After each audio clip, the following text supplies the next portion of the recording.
அம்மா அச்சிறுப்பாக்கம் திருமலையில் கோவில் கொண்டுள்ள மலைமலை அம்மா. அவள் பெயரே வல்லமை. அவள் பெயரை உச்சரித்தாலே சக்தி, பலம், தெம்பு. அவள் அருள்முகத்தை உற்று நோக்கினாலே போதும். நம்பிக்கை, உற்சாகம், ஆறுதல், மகிழ்ச்சி. அவள் சந்நிதி வந்துவிட்டால் போதும். நிம்மதி, ஆனந்தம், அற்புதம், அதிசயம். அம்மா என்ற தெய்வ திருச்சொல்தான் நமக்கு சர்வமும் சகலமும் சகாயமுமாயிருக்கிறது.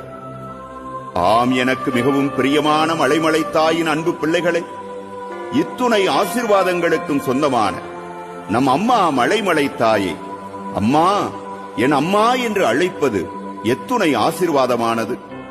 நமது மகிழ்ச்சியில் அவளை அம்மா என்று அழைப்போம். நமது கண்ணீரில் அவளை அம்மா